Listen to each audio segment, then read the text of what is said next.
اللہ تبارک و تعالیٰ نے فطرتی طور پر انسان کو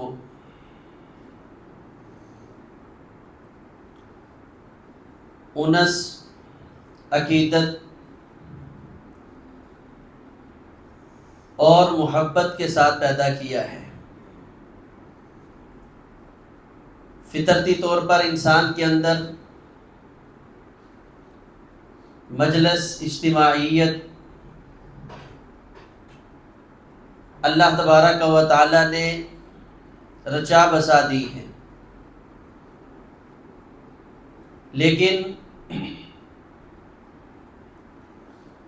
جس طرح دیگر معاملات میں ہر چیز اس کے مثبت اور منفی پہلو موجود ہیں، اسی طرح مجلس، ساتھ رہنے والے لوگ، ان کے بھی مثبت اور منفی اثرات انسانی زندگی پر مرتب ہوتے ہیں۔ اسی لیے رسول اللہ صلی اللہ علیہ وسلم نے فرمایا، المرء علی دین خلیلہ، ہر انسان اپنے دوست کے دین پر ہوتا ہے۔ فَلْيَنْظُرْ مَنْ يُخَالِلْهُ، بس اگر آپ اپنا دین دیکھنا چاہتے ہیں تو اپنے دوستوں کا جو آپ کا انتخاب ہے وہ دیکھ لیں۔ اگر دیندار، نمازی، پرہیزگار، اللہ کا خوف رکھنے والے لوگ آپ کی مجلسوں کا حصہ ہیں تو پھر آپ نے ایمان کی لذت کو پانا شروع کر دیا ہے۔ اور اگر آپ کے ساتھی، آپ کے دوست، آپ کی مجلس کے لوگ وہ دین سے بیزار ہیں، دین سے نفرت کرنے والے ہیں، دین کی اہمیت کو جاننے والے نہیں ہیں، تو پھر آپ نماز پڑھیں اور آپ کو نماز میں لذت آ جائے، یہ کبھی نہیں ہو سکتا۔ پھر اللہ کے سامنے سر جھکائیں اور اس جھکے ہوئے سر کو سرور آنا شروع ہو جائے، کبھی نہیں ہو سکتا۔ پھر ہر دوسرے بندے کا سوال اٹھتا ہے، جی پتہ نہیں نماز میں خشوع قائم نہیں رہتا۔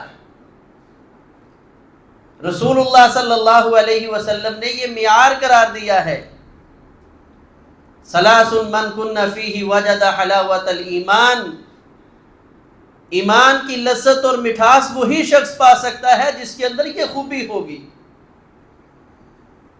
نہ اس کو نماز کی لذت محسوس ہوگی، نہ کسی ضرورت مند کے کام آنے کی لذت محسوس ہوگی، ہر کام اس کو بوجھ لگے گا۔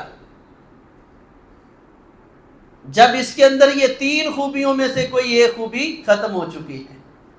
پہلی خوبی اللہ اور اس کے رسول صلی اللہ علیہ وسلم سے ہر چیز سے بڑھ کر محبت، اور دوسری کہ جس انسان کے ساتھ میری محبت ہے، عقیدت ہے، مجلس ہے،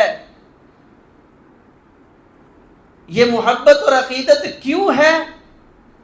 صرف اور صرف اللہ کے لیے ہے، دنیا کا کوئی فائدہ نہیں، نہ میں کھانا کھانے کے لیے، نہ چائے کا ٹائم گزارنے کے لیے، نہ میں جھوٹی زیب و زینت کے لیے، نہ اس کی گاڑی کے لیے، نہ اونچا بنگلے کے لیے۔ اس سے محبت ہے تو فقط اس لیے کہ یہ اللہ کا بندہ ہے، اللہ کا پیارا ہے، دین کے کاموں میں بڑھ چڑھ کر حصہ لینے والا ہے۔ نبی علیہ الصلوۃ والسلام نے فرمایا، جب اس معیار پر محبتیں ہونا شروع ہو جائے گی تو پھر تمہارے نیک اعمال بھی تمہیں لذتیں دینے شروع کر دیں گے، نہیں تو بس پھیکی پھیکی عبادتیں، پھر بندہ نماز پڑھ لے نہ پڑھ لے ایک برابر، کسی کے کام آئے نہ آئے ایک برابر، کوئی پتہ ہی نہیں، کوئی فکر ہی نہیں ہے۔ اور اگر انسان یہ خوبی اپنے اندر پالے تو پھر اس خوبی کے ساتھ جو لذت حاصل ہوتی ہے وہ یہ کہ اللہ تبارک و تعالی سب سے پہلے اعلان فرماتے ہیں، وجبت محبتی، میری محبت واجب ہو چکی ہے للمتحابین فیہ، میرے لیے آپس میں محبت کرنے والوں کے لیے میں اللہ نے اپنی محبت کو واجب کر دیا ہے۔ یعنی ایک ہے ہم اپنے رب سے محبت کرتے ہیں، لیکن اگر ہم اللہ کے لیے آپس میں محبت کریں تو اللہ کہتے ہیں یہ بندے میرے محبوب ہیں، میں ان بندوں سے محبت کرتا ہوں۔ کتنی محبت کرتا ہے اللہ تبارک و تعالی۔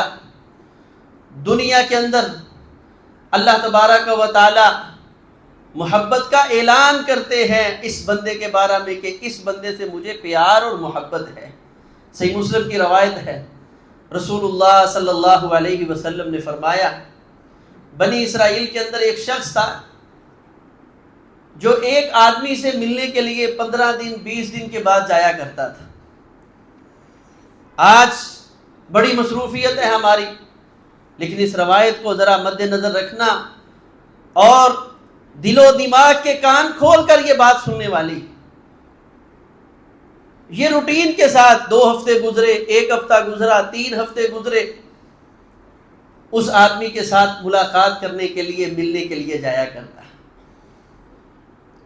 رسول اللہ صلی اللہ علیہ وسلم نے فرمایا اللہ تبارک و تعالی نے ایک دن ایک فرشتے کو انسانی شکل میں بنا کر اس کے راستے میں کھڑا کر دیا۔ وہ اس بندے سے پوچھتا ہے اینا ترید، کہاں کا ارادہ کرتا ہے، کہاں جانا چاہتا ہے؟ تو وہ کہتا ہے فلاں بستی کے اندر میرا بھائی ہے، میں اس سے ملنے کے لیے جا رہا ہوں۔ فرشتہ آگے سے سوال کرتا ہے کیا تیری زندگی کے کام اس کے ساتھ معلق ہیں، لٹکے ہوئے ہیں؟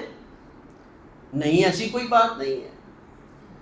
کیا اس نے تجھے کوئی قرض دیا ہے یا تو نے اس سے کوئی قرض لینا ہے؟ اس کا تیرے اوپر کوئی احسان ہے، زندگی میں تیرے کام آیا ہے؟ ایسی کوئی بات نہیں۔ اچھا پھر بھی اتنی روٹین کے ساتھ کیوں جاتا ہے؟ تو یہ اللہ کا بندہ جو دل کے اندر بات تھی اس کا اظہار کرتا ہے انی احبہ للہ، میں اس بندے کے ساتھ اللہ کی رضا کے لیے محبت کرتا ہوں۔ رسول اللہ صلی اللہ علیہ وسلم نے فرمایا یہ فرشتہ پھر اس کو کہتا ہے دیکھ جس رب کے لیے تو محبت کرتا ہے اس رب نے مجھے آج تیرے ساتھ ملاقات کے لیے بھیجا ہے، اور ساتھ میں یہ پیغام دیا ہے کہ وہ اللہ بھی تیرے ساتھ اسی طرح محبت کرتا ہے جس طرح تو اللہ کے لیے اللہ کے بندوں کے ساتھ محبت اور پیار کرتا ہے۔ ہماری زندگی کے 20 30 40 سال گزر گئے، 50 سال گزر گئے، ذرا ابھی ابھی بیٹھ کے چلے ساری نہیں 10 سالہ پچھلی زندگی میں دیکھ لیں، کیا میری 10 سالہ زندگی میں ایک ملاقات ایسی ہے جو بنا مطلب کے کی ہو؟ میں تو کسی وقت کے امام اور خطیب سے یا کسی شیخ سے ملنے کے لیے وقت بھی نکالتا ہوں تو جس مسئلے کی مجھے سمجھ نہیں آ رہی میں اٹک گیا ہوں، صرف اس لیے کبھی گھر سے اس لیے نکلا ہو کہ یار وہ بندہ مسجد کے اندر رہنے والا، وہ فلاں نمازی، وہ فلاں بہت زیادہ تقوی اور طہارت کا مالک، میں 10 منٹ 5 منٹ 20 منٹ 15 منٹ صرف اللہ کی رضا کے لیے اس کی مجلس کے اندر بیٹھ کے آ جاؤں۔ حضرت معاذ رضی اللہ تعالیٰ عنہ حضرت ابو درداء رضی اللہ تعالیٰ عنہ سے ملے اور فرمانے لگے یا ابا درداء اجلس بنا نؤمن ساعتاً، اے ابو درداء اور کوئی بات نہیں، کوئی لالچ نہیں، کوئی مطلب نہیں ہے، یار چند منٹ مجھے دے دے، میں تیرے ساتھ بیٹھ کے اپنے ایمان کو بڑھانا چاہتا ہوں۔ اس لیے نبی علیہ السلام نے فرمایا تھا من احب للہ وابغض للہ اعطى للہ ومنع للہ فقد استکمل الایمان، جس بندے کے اندر یہ 4 خوبیاں آ گئیں، اللہ کے لیے محبت کرے، اللہ کے لیے ناراضگی رکھے، اللہ کے لیے کسی کو دے اور اللہ کے لیے کسی سے کوئی چیز روک لے، نبی علیہ السلام نے فرمایا اس بندے نے اپنے ایمان کو مکمل کر لیا ہے۔ ایمان اس کا مکمل ہو گیا ہے۔ اس لیے اللہ کے بندوں کے ساتھ اللہ کی رضا کے لیے محبت کرنا، اس کے بعد آپ عمل کر کے دیکھیں کہ آپ کو اس عمل کی کتنی لذت حاصل ہوتی ہے۔ صحابہ کے دلوں میں یہ لذتیں، اعمال میں یہ شرینیاں ایسے نہیں آ گئی تھی، ایک سے ایک بڑھ کر، حتیٰ کہ جان دینے کے جذبات ان کے اندر ایسے نہیں آگے تھے۔ ان کے اندر یہ خوبی تھی کہ انہوں نے ایمان کی لذت اور مٹھاس کو پانے کے لیے ان اعمال کے اوپر اپنے آپ کو مضبوطی سے باندھ دیا تھا۔ اللہ کی رضا کے لیے محبت کریں۔ رسول اللہ صلی اللہ علیہ وسلم نے فرمایا کل قیامت کا دن ہوگا، اللہ تبارک و تعالیٰ ان کے لیے اسپیشل پروٹوکول لگا دیں گے۔ قیامت کے دن اللہ تعالیٰ فرمائیں گے این الذین، وہ لوگ کدھر ہیں، یحبون فیہ، جو میرے بارہ میں میرے لیے اللہ کے بندوں سے محبت اور پیار کرنے والے تھے۔ کیوں؟ فرمایا آج یہ میرے قریب ترین ہیں، میرے محبوب ترین ہیں۔ کتنے محبوب ہیں؟ اللہ کے رسول صلی اللہ علیہ وسلم نے فرمایا اللہ تبارک و تعالی 3 نعمتیں میدان حشر میں ان لوگوں کو عطا کرے گا۔ سب سے پہلی نعمت، یہ لوگ لا یفزعون، گھبرائیں گے نہیں، جس دن سارے لوگ حتیٰ کہ نبی بھی گھبرائے ہوئے ہوں گے، اس وقت یہ لوگ اللہ تعالیٰ ان کو گھبراہٹ سے محفوظ کر لے گا۔ لا خوف علیہم ولا ہم یحزنون، نہ ان پر کوئی خوف ہوگا، نہ ان کے اوپر کوئی غم ہوگا، کوئی گھبراہٹ نہیں ہوگی۔ آج اتنا حوصلہ کیوں ملا ہے؟ اس لیے کہ ان لوگوں نے دنیا کے اندر بنا مطلب کے محبت کی ہے اللہ کی رضا کے لیے، اللہ کے بندوں سے۔ دوسرا، رسول اللہ صلی اللہ علیہ وسلم نے فرمایا اللہ تبارک و تعالیٰ فرمائیں گے اذلہم فی ذلی، ان بندوں کو آج میں اپنے سائے میں، بعض روایات میں اللہ کے عرش کا سایہ ہے اور بعض روایات میں اللہ کے وجود کا سایہ ہے۔ تو فرمایا ان لوگوں کو میں اپنے وجود کا سایہ، جس کو رب کے عرش کا سایہ ملے اس کی قسمت کے کیا کہنے، اور جس کو رب کے وجود کا سایہ ملے اس کی عظمت کے کیا کہنے ہوں گے۔ فرمایا ان کو میں اپنے سائے میں آج میدان حشر میں کھڑا کروں گا۔ اور تیسرا، رسول اللہ صلی اللہ علیہ وسلم نے فرمایا لہم منابر من نور، اللہ تبارک و تعالی اپنے قریب اس طرح ممبر لگائیں گے، نور کے ممبر ہوں گے، یغبط بہم النبیون والشہداء، نبیوں کی صفیں ہوں گی، شہداء کی صفیں ہوں گی، سارے یہ رشک کر رہے ہوں گے۔ آج جو ہے ابراہیم خلیل اللہ اس پر بیٹھے، آج جو ہے اسماعیل ذبیح اللہ اس پہ بیٹھے، اسحاق، یعقوب، یوسف، یونس، ہارون، سلیمان، داؤد، اللہ کے تمام انبیاء رشک کر رہے ہوں گے، شہداء رشک کر رہے ہوں گے۔ رسول اللہ صلی اللہ علیہ وسلم نے فرمایا اللہ فرمائیں گے ان لوگوں کو لاؤ جو میرے لیے محبت کرتے تھے، آج ان ممبروں پہ میرے پاس ہو کر وہی لوگ بیٹھیں گے۔ یہ میدان حشر میں 3 اعزاز اللہ تبارک و تعالی ان کو عطا فرمائیں گے۔ اس لیے اللہ کی رضا کے لیے، اللہ کے لیے محبت اور عقیدت رکھنا، کوئی مطلب نہیں کسی سے، فقط اللہ کی رضا کے لیے۔ تو رسول اللہ صلی اللہ علیہ وسلم نے فرمایا ان یحب المرء، کہ یہ کسی انسان سے محبت کرتا ہے، لا یحبہ الا للہ، کوئی مطلب نہیں ہے اس کی محبت کرنے کا، ایک ہی مقصد ہے کہ یار یہ بندہ نیک ہے، یہ بندہ دیندار ہے، یہ بندہ نمازی ہے، یہ بندہ خیر کے کاموں میں بڑھ چڑھ کر حصہ لینے والا ہے، میری اس کے بارے میں محبت، عقیدت ہے۔ رسول اللہ صلی اللہ علیہ وسلم نے فرمایا یہ بندہ اپنے ایمان کی لذت اور مٹھاس کو پا سکتا ہے، اس دنیا کے اندر بھی اس کو اپنے ایمان لانے کا مزہ آ جائے گا۔ آج یہ کھوکھلی باتوں سے اگر بچنا چاہتے ہیں، اگر ہم یہ چاہتے ہیں کہ اگر نماز رہ جائے تو ہمارا دل، ہمارا وجود بے قرار ہو جائے، تو پھر اس طرح کے کچھ لوگوں کو کبھی انتخاب کریں۔ مجلس میں ہمارا انتخاب جو آج کل رہ گیا ہے، نبی علیہ الصلوۃ والسلام نے فرمایا تھا نا قیامت کی نشانیوں میں یہ نشانی ہے کہ لوگ ہیچ اور کمزور لوگ، گرد آلود کپڑوں اور بالوں کے مالک لوگ، ان لوگوں کو لوگ سلام کرنا چھوڑ دیں گے. حالانکہ اللہ کے ہاں ان کا مقام کتنا ہوگا کہ اگر یہ اللہ کے بارے میں کسی چیز کی قسم دے دے, اللہ تجھے تیری عزت کی قسم ہے آج بارش برسا دے, اللہ ان کی قسم کی لاج رکھتے ہوئے بارش برسا دیتا ہے. تو یہ معیار تھوڑا سا تبدیل کرنا ہے. صرف میرے سٹیٹس کے مطابق بندہ میرے ساتھ بیٹھ سکتا ہے نہیں, جو اللہ نے جو سٹیٹس قائم کیا ہے اس سٹیٹس کے مطابق میں نے اپنے ساتھ ایک انسان کو بٹھانا ہے.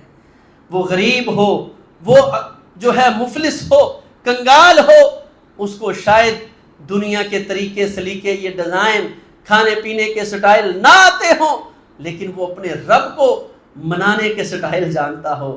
ایسا بندہ اپنی زندگی میں اپنے ساتھ لے کر آئیں, پھر دیکھیں یہ نمازیں کیسے لذت دیتی ہیں, پھر غریبوں کے کام آنے کا کتنا مزہ آتا ہے, پھر جو ہے انسان نیکی کے کام اس کو کتنے حسین لگتے ہیں.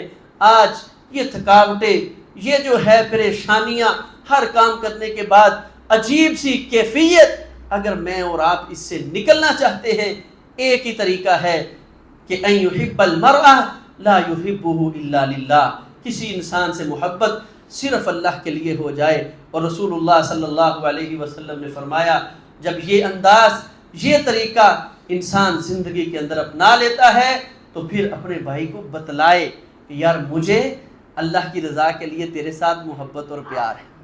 اچھا, عید کے موقع پہ ہم نے تھوڑا سا اس کا اظہار کروانے کی کوشش کی تو کتنے ساتھی وہ میں نے کہا بھی سب کو کہنا ہے مجھے محبت ہے, ٹھیک ہے, تو وہ میرے ساتھ جو ہے نا مجھے, میں نے کہا بھی اٹکتے کیوں ہو.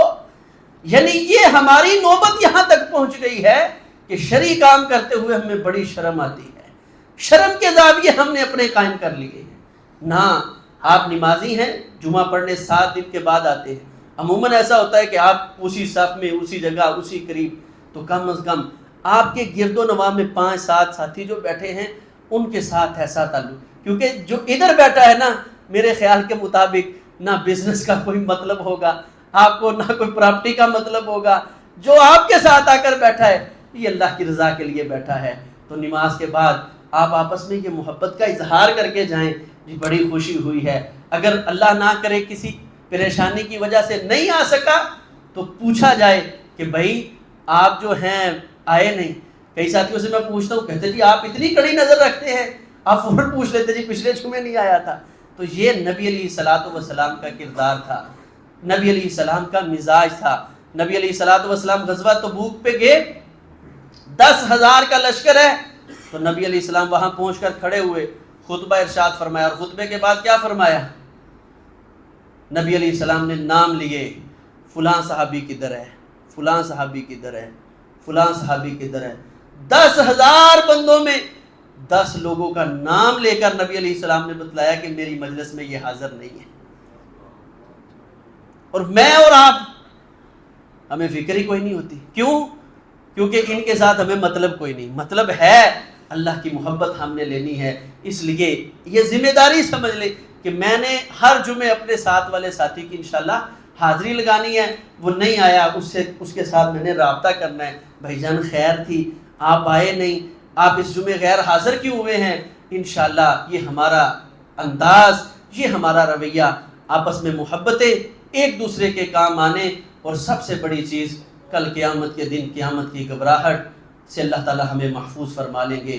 عزت اور پروٹوکول کے ساتھ اللہ خالق کائنات کیسا منظر ہو, میں اور آپ ممبروں پر تشریف ہو, لوگوں کا حساب ہو رہا ہو, کیسی خوش قسمتی ہے. نور کے ممبروں پر اللہ کے بالکل پہلو میں میں اور آپ موجود ہوں, کتنی عزت اور عظمت کی بات ہے. اللہ خالق کائنات اپنی رضا کے لیے ہمیں محبت عقیدت کرنے کی توفیق عطا فرمائے.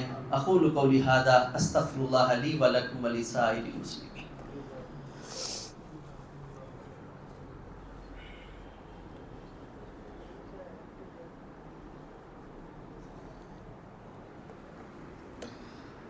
ان الحمد للہ نحمده ونستعینه ونستغفره ونعوذ باللہ من شرور انفسنا ومن سیئات اعمالنا من يهده الله فلا مضل له ومن يضلل فلا هادي له. اشهد ان لا اله الا الله وحده لا شريك له وأشهد أن محمدا عبده ورسوله اللهم صل على محمد وعلى آل محمد وبارك وسلم وصلی علیہ۔ آج کے خطبہ جمعہ میں ہم نے اللہ کی رضا کے لیے آپس میں محبت بنا کسی مطلب کے، یہ عمل ایمان کی لذت اور مٹھاس پانے کے لیے بہت کارآمد ہے، اس کے حوالہ سے چند ایک گزارشات کی ہے۔ تو آپ نے سنا ہوگا، عام لوگ کہتے ہیں سچی یاری سب پہ باری۔ میں کہتا ہوتا ہوں سچی یاری ایمان والی اور سب پہ باری۔ اللہ تبارک و تعالیٰ فرماتے ہیں کل قیامت کے دن سارے رشتے ناطے تعلق ٹوٹ جانے، یوم یفر المرء من اخیہ و امہ و ابیہ و صاحبتہ و بنیہ، بیٹوں سے، بیوی سے، بہن بھائیوں سے، یعنی دنیا کے سارے رشتے تعلق ٹوٹ جانے۔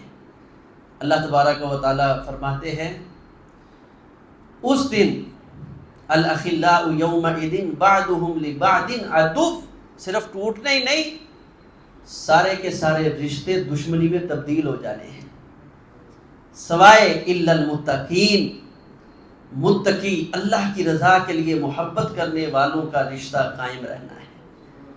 یہ وہ دوستی ہے، یہ ہے سب پہ باری، ٹھیک ہے نا۔ یہ دنیا میں ایک دو چیزوں کے کام آ گیا، تھوڑی سی مشکل پڑی تو منہ موڑ کے وہ گیا، یہ کوئی دوستیاں نہیں ہیں، یہ کوئی تعلق نہیں ہے۔ اصل تعلق یہ ہے کہ انسان اپنے بھائی کی خیر کے لیے، اپنے معاملات کی خیر کے لیے، کہ میری دوستی اس لیے ہے کہ یہ مجھے برائی کے کاموں سے روکے، اچھائی کے کاموں کی تلقین کرے، اس کے ساتھ دوستی اس لیے ہے کہ میں اپنے اس بھائی کو برائی کے کاموں سے روکوں، اچھائی کی ترغیب دوں۔ رسول اللہ صلی اللہ علیہ وسلم نے اسی دوستی کا ہی ذکر کیا ہے، فرمایا کہ ایسا جوڑا اللہ اس جوڑے پہ مسکراتا ہے۔ یہ بھی تو ایک دوستی ہے نا، کہ خامد بیوی کی آپس میں، کس لیے؟ فرمایا کہ خامد پہلے اٹھتا ہے تو وہ اپنی بیوی کو اٹھاتا ہے، اس کے حتیٰ کہ بعض اوقات منہ پر پانی کے چھینٹے ڈالتا ہے، اٹھ جا نماز کا وقت ہوا ہے، اللہ کے سامنے کھڑی ہو جا۔ اور اگر بیوی کی پہلے آنکھ کھل جاتی ہے تو وہ خامد کو اس طرح اٹھاتی ہے۔ نبی علیہ السلام نے فرمایا ایسے جوڑے کو دیکھ کر میرا رب مسکراتا ہے۔ تو یہ محبت، یہ دوستی کہ میری آپ کی نمازوں کی ہمیں فکر ہو، آپس میں ہمیں ایک دوسرے کے خیر کے کاموں کی جو ہے وہ تڑپ ہو کہ میں اس نیکی کے کام میں شریک ہوا ہوں، میرے ساتھ میرا فلاں بھائی بھی شریک ہو جائے، اچھا میرے بھائی میں یہ کمی ہے، یہ کوتاہی ہے، میں نے اس کو اس کام سے روکنا ہے۔ یہ جذبہ جس دن انشاءاللہ صحیح معنوں میں ہمارے اندر پیدا ہو گیا، ایک ایک شخص کے ساتھ فقط اگر ہماری اس بنیاد پر دوستی ہو گئی تو انشاءاللہ یہ دوستی کل قیامت کے دن میری آپ کی نجات کا ذریعہ اور سبب بن جائے گی۔ اللہ خالق کائنات خالص اپنی رضا کے لیے ہمیں آپس میں مل بیٹھنے کی توفیق عطا فرمائے۔ دنیا کے مطلب، دنیا کے مقصد یہ بات کی باتیں ہیں، پہلے فقط اپنی اصلاح اور اللہ کی رضا کے لیے اللہ تعالی ہمیں آپس میں اپنے دلوں کو جوڑنے کی توفیق عطا فرمائے۔ جتنے بیمار ہیں سب کو صحت کاملہ عاجلہ نصیب فرمائے۔ ربنا ظلمنا انفسنا وان لم تغفر لنا وترحمنا لنكونن من الخاسرین۔ ربنا هب لنا من ازواجنا وذرياتنا قرة اعین واجعلنا للمتقین اماما۔ اللهم انفعنا بما علمتنا وعلمنا ما ينفعنا وزدنا علما۔ اللهم طهر قلوبنا من النفاق واعمالنا من الرياء والسنتنا من الكذب واعيننا من الخيانة فانك تعلم خائنة الاعين وما تخفي الصدور۔ اللهم انا نسألك فعل الخيرات وترك المنكرات وحب المساكين واذا اردت بعبادك فتنة فاقبضنا غير مفتون۔ اللهم انا نسألك حبك وحب من يحبك۔ اللهم انا نسألك حبك وحب من يحبك وحب عمل يقربنا الى حبك وحب عمل يبلغنا الى حبك۔ اقول قولي هذا استغفر الله لي ولكم ولسائر المسلمين۔